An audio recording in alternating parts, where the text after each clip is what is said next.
Hello my dear students, I hope आप एकदम बहुत अच्छे हैं, ठीक हैं, you are doing very fine. तो इस इंग्लिश स्पोकन की ये जो फ्लुएंसी जर्नी है, इसको आगे बढ़ाते हुए हम आज के इस पार्ट में पार्ट 3 का, यानी कि जो क्लास 3 है इसका ये पार्ट बी है। इस क्लास में हम 10 common yet very useful idioms के बारे में बात करेंगे, उनको समझेंगे उनके एग्जाम्पल्स के थ्रू। तो चलिए बिना किसी देरी के उसको स्टार्ट करते हैं। Let's get started. तो ये जो फर्स्ट इडियम है ये है paint the town red. Paint the town red, इसका मतलब होता है go out and celebrate. Go out and celebrate इसका मतलब बाहर जाओ, जश्न मनाओ। जैसे कि अभी स्पेन फीफा वर्ल्ड कप जीता है, तो वहां के जितने भी लोग हैं वो सब बाहर आके रोड पे आके एंजॉय कर रहे हैं, सेलिब्रेट कर रहे हैं। तो उसी के लिए यूज किया जाता है paint the town red. We painted the town red after winning the match. Match जीतने के बाद हमने खूब खुल के जश्न मनाया, जम के जश्न मनाया। तो paint the town red. Next, break the ice. कई बार आपने देखा होगा कि दो स्ट्रेंजर या फिर दो लोग जो ज्यादा एक दूसरे से घुले मिले नहीं है, वो आपस में बैठे हैं लेकिन वो बातें नहीं कर रहे, उनके बीच में वियर्ड साइलेंस है। ना वो बातें कर रहा ना वो बातें कर रहा, उनके बीच में वियर्ड साइलेंस है। तो अब इस साइलेंस को तोड़ने के लिए कोई हो सकता है जोक सुना दे, कोई हो सकता है कोई बात स्टार्ट करे। तो उस साइलेंस को तोड़ने के लिए जो टर्म यूज किया जाता है वही होता है break the ice. Break the ice.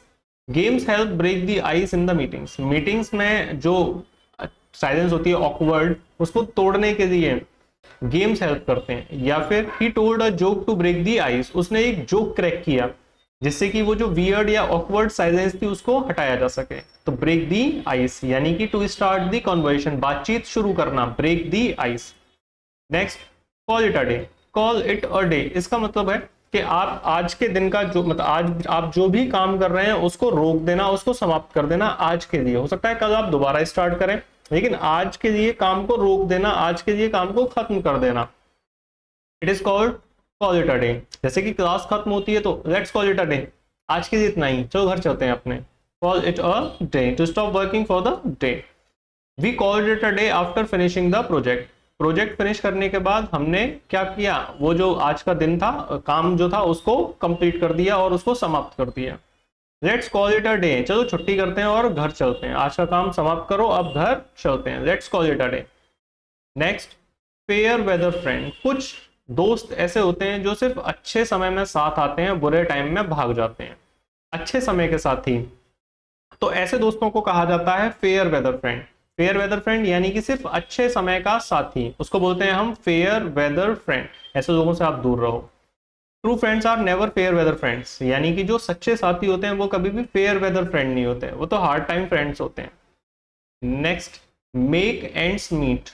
Make ends meet यानी कि इतना कमा पाना, इतने इतने पैसे कमा पाना जिससे कि सिर्फ गुजर बसर हो पाए, जिससे सिर्फ गुजर बसर हो पाए, इतने पैसे कमा पाना, इसी को कहा जाता है make ends meet. Make ends meet मतलब इतने पैसे कमा पाना जिससे सिर्फ गुजर बसर, ना शौक हो पा रहे, ना मौज हो पा रही, ना शॉपिंग हो पा रही, ना डेट पे किसी को ले जा पा रहे, कुछ नहीं कर पा रहे, सिर्फ इतना कमा पा रहे हैं जिससे कि बस गुजर बसर हो पा रही है, खा पा रहे हैं चैन से, उसी को कहा जाता है make ends meet. They work two jobs यानी कि वो दो जगह काम करते हैं, टू मेक एंड्स मीट जिससे कि गुजर बसर हो सके। It's hard to make ends meet these days. इन दिनों या फिर जो अभी का टाइम है, ये टाइम ऐसा है जिसमें गुजारा करना भी मुश्किल है, कठिन है। Make ends meet. Next, on shoestring. On a shoestring इसका मतलब होता है बहुत ही कम बजट में। बहुत ही कम बजट में, जैसे कि किसी कोई प्रोजेक्ट है, उस प्रोजेक्ट के लिए पैसा कम है और उसमें ही वो प्रोजेक्ट पूरा करना है, तो वहां पे जो कम बजट होता है उसके लिए बोला जाता है, उसके लिए यूज किया जाता है term on a shoestring. With a very small budget, we travelled on a shoestring इसका मतलब हमने यात्रा कर दी लेकिन बहुत ही कम बजट में। तो simple. Next, jump the gun. Next is jump the gun. ये जो जंप द गन है इसका मतलब ये है कि किसी बात को कहने का ये टाइम है, किसी बात को कहने का ये टाइम है, लेकिन कोई इंसान उस टाइम को आने से, उस टाइम के आने से पहले ही वो बात बोल दे, तो उसी को कहा जाता है जंप द गन। टाइम से पहले ही, टाइम से पहले ही, तो उसी को बोलते हैं jump the gun. To do something too early यानी कि जो निश्चित समय है उस बात को कहने का, उससे पहले ही कोई बात, कोई काम कर देना, जंप द गन। आपने किसी को कोई सीक्रेट बताया और उससे कहा कि किसी को बताना नहीं है, तो वो बताने वाला है, बोल नहीं लगा है तो ए डोंट जंप द गन बोलो मत, don't jump the gun.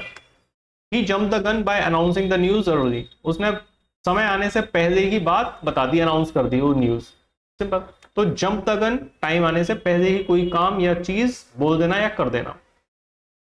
Going places, इसका मतलब होता है सफलता की सीढ़ियां चढ़ते जाना, सफलता प्राप्त करते जाना, तरक्की करते जाना, तरक्की की ओर बढ़ते जाना, उसी को कहा जाता है गोइंग प्लेसेस।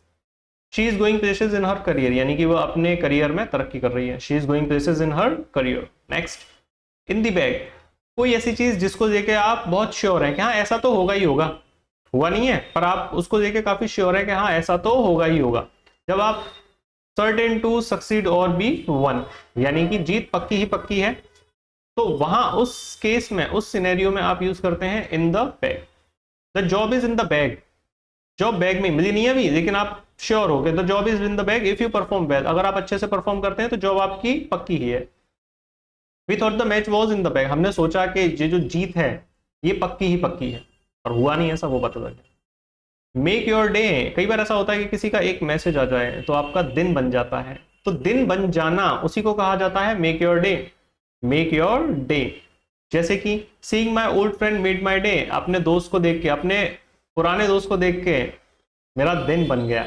कुछ ऐसे होते हैं जिनको देख के दिन बिगड़ भी जाता है, लेकिन कुछ प्यारे ऐसे भी होते हैं जिनको देख के दिन बन भी जाता है। तो ये हमारे 20 ईडियम्स हो गए कंप्लीट मिला के पार्ट थर्ड में।